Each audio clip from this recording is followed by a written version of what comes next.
Dalam sepekan ini, redaksi News of the Week memilih berita yang menjadi perhatian utama publik sekaligus menjadi agenda setting. Tema berita pertama mengenai jurus kepret Rizal Ramli. Sementara di segmen berikutnya, melawan kabut asap. Selanjutnya, menggugat tunjangan wakil rakyat. Kita mulai dengan berita pertama. Ada apa dengan PT Pelabuhan Indonesia atau Pelindo II? Usai kabar eskrim saat itu, Komjen Budi Waseso menggeledah ruang kerja RJ Lino. Kini Direktur Utama Pelindo II itu bersih tegang dengan Menko Maritim dan Sumber Daya Rizal Ramli. Bahkan Rizal akhirnya terjun langsung membongkar beton penghadang jalur rel kereta. Langkah itu ditempuh untuk mempercepat dwelling time yang selama ini menjadi sorotan Presiden Joko Widodo.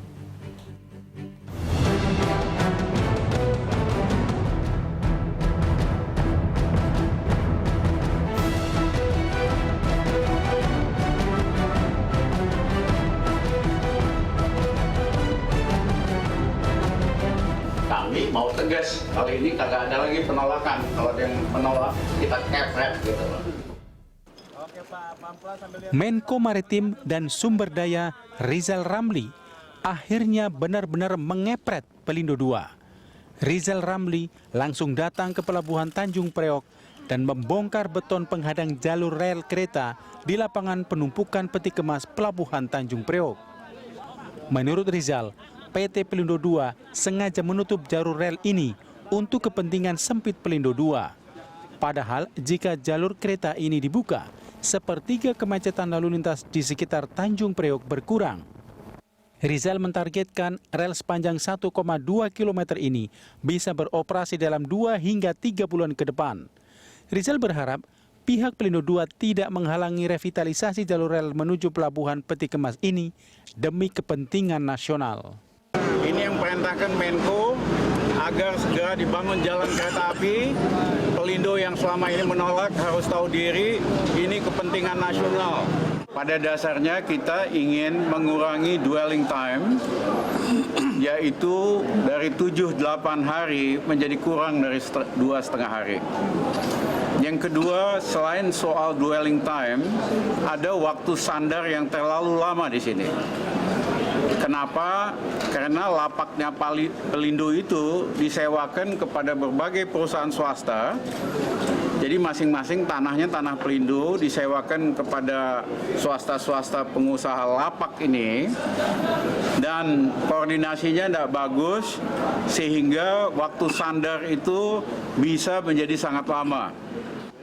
Sementara Dirut PT Kereta Api Indonesia Edi Sukmoro menyatakan pembangunan konstruksi rel kereta di Pelabuhan Tanjung Priok membutuhkan waktu 5 bulan dengan total biaya sekitar 70 miliar rupiah karena harus membongkar aspal dan membebaskan lahan di sepanjang jalur rel ini.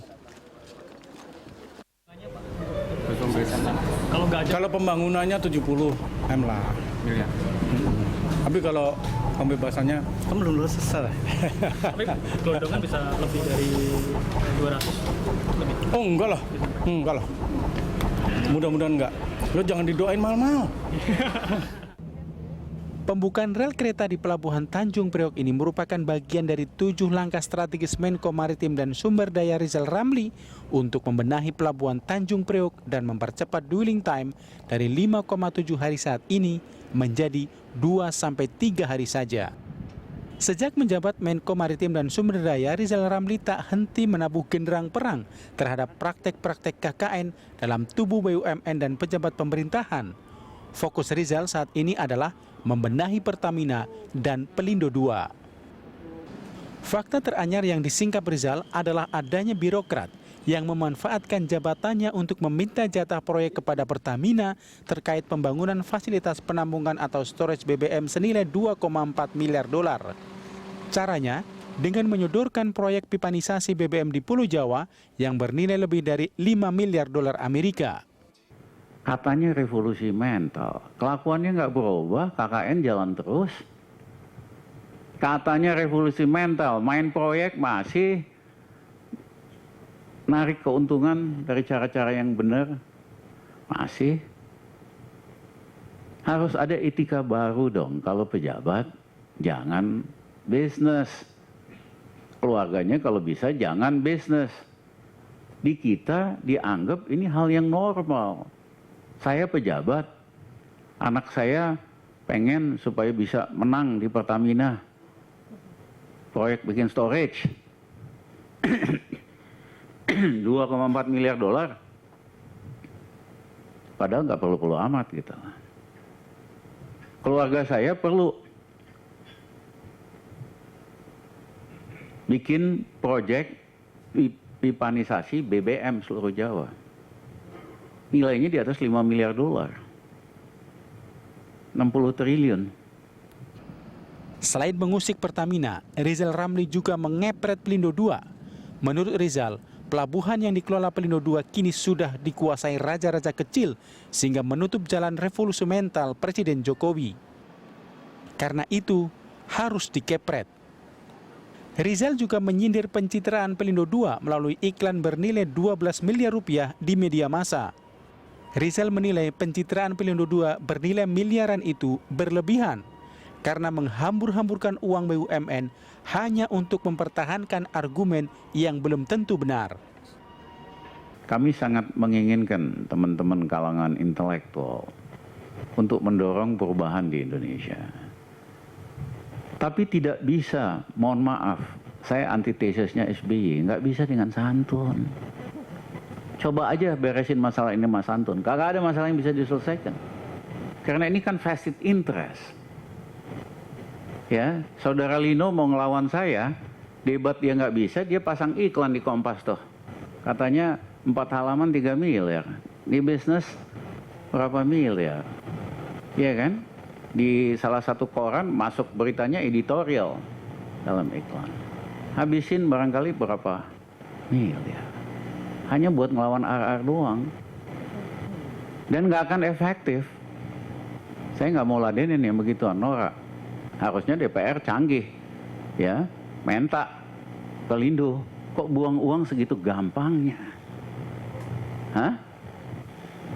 Dari mana uangnya? Hah? Ada DPR, coba Pak tanya. Kok bisa segitu gampangnya pasang iklan miliaran-miliaran rupiah? Jadi udah jumawa banget. Punya uang, punya kuasa, kabar reskrim aja bisa diganti. Ya inilah yang gini-gini yang kita harus hadapi, ya kita harus rapiin. Bagaimana reaksi Dirut Pelindo II RJ Lino menanggapi aksi Koboi Rizal Ramli? Menurut Lino, action Rizal Ramli di pekarangannya itu tidak mencerminkan sikap wakil pemerintah karena menyorobot begitu saja tanpa diskusi dengan Pelindo II. Datang ke rumah saya, ngancurin beton di tempat saya sendiri nggak diundang. Yang diundang itu justru union yang lapor saya kemana-mana itu yang diundang. Gimana itu Pak? Lino juga menilai pernyataan Menko Rizal Ramli terkait pengaktifan kembali jalur kereta barang di Tanjung Priok tidak benar dan menyesatkan. Menurut Lino, pembukaan kembali jalur kereta barang tidak akan menyelesaikan masalah kemacetan di Pelabuhan Tanjung Priok. Karena porsi kereta dalam mengangkut barang hanya 3,8% dibanding truk yang mencapai 40% dan kapal sekitar 60%. Rel pelabuhan bongkar ini masuk itu is just wrong, it's completely wrong. Saya nggak mau bangsa kita diketawain sama orang lain luar negeri, ya. Yang udah berubah gitu loh. Itu ya pakai kacamata yang keker gitu biar jauh ke depan gitu loh, bukan lihat mata kaca spion ke belakang. Selain menimpali pernyataan Rizal terkait jalur kereta barang, RJ Lino juga mengaku bingung dengan cibiran Rizal Ramli soal iklan proyek pelabuhan New Tanjung Priok. Menurut Lino, iklan yang dianggap Rizal sebagai pemborosan uang BUMN sama sekali tidak bermaksud untuk menyerang Rizal Ramli, karena sudah direncanakan setiap tahun dalam program promosi perusahaan. Perusahaan itu ada biaya marketingnya, ya. Kan berada peristiwa besar yang terjadi di kita. Investor itu perlu tahu. Dan iklan itu kan bukan hanya hari ini. Saya udah mungkin 10 kali iklan kayak gitu. Ya, selama saya di situ udah 10 kali saya bikin iklan kayak gitu, lebih 10 kali. Ya apalagi New Priok itu kan proyek yang sangat istimewa. Investor di seluruh dunia harus tahu. Indonesia itu punya proyek yang mau jadi loh. Jadi kalau datang Indonesia infrastrukturnya ada. Sejak dilantik sebagai Menko Maritim dan Sumber Daya pada 12 Agustus lalu, Rizal Ramli sering melontarkan pernyataan yang menyerang langsung rekan sejawat dalam kabinet maupun BUMN. Mulai dari pernyataan soal pembelian pesawat Garuda Indonesia, target proyek pembangkit listrik 35.000 megawatt, hingga ke proyek penampungan BBM atau storage dan pipanisasi BBM yang direncanakan Pertamina. Pembukaan jalur kereta ke Tanjung Priok menjadi salah satu pemicu ketegangan antara RJ Lino dan Rizal Ramli. Lino berdalih kereta pelabuhan tidak berpengaruh besar terhadap pengurangan kepadatan lalu lintas di sekitar Tanjung Priok.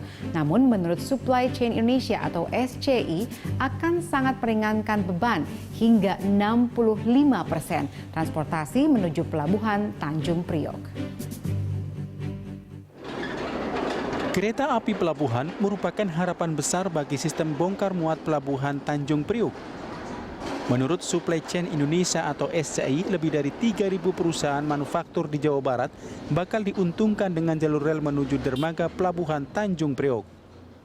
Chairman SCI Setiadi menyatakan realisasi proyek pembangunan jalur rel dari stasiun Pasoso, Jakarta Utara menuju dermaga Tanjung Priok akan berdampak signifikan menurunkan biaya logistik nasional dan mempercepat pengiriman barang dari 12 kawasan industri. Selama ini, sekitar 60 hingga 65% volume barang yang dilayani pelabuhan Tanjung Priok berasal dari wilayah timur Jakarta seperti Bekasi, Karawang, dan Cikampek. Dengan demikian, pembangunan jalur kereta akan meningkatkan akses ke pelabuhan yang berimbas terhadap peningkatan produktivitas pelabuhan dan menurunkan waktu bongkar muat atau dwelling time. Di sisi lain, akses kereta langsung ke pelabuhan juga akan menghidupkan penggunaan terminal peti kemas Gede Bage Bandung sehingga menurunkan biaya pengiriman barang dari dan menuju kawasan industri di wilayah Bandung dan sekitarnya. PT KAI tengah menjajaki untuk mengambil alih proyek pembangunan jalur kereta stasiun Pasoso menuju pelabuhan Tanjung Priok yang saat ini ditangani Kemenhub. Dirut PT KAI mengungkapkan pada prinsipnya perusahaannya siap mengalokasikan dana internal guna membiayai proyek tersebut sehingga tidak membebani APBN. Namun keinginan PT KAI ini masih membentur kebijakan RJ Lino.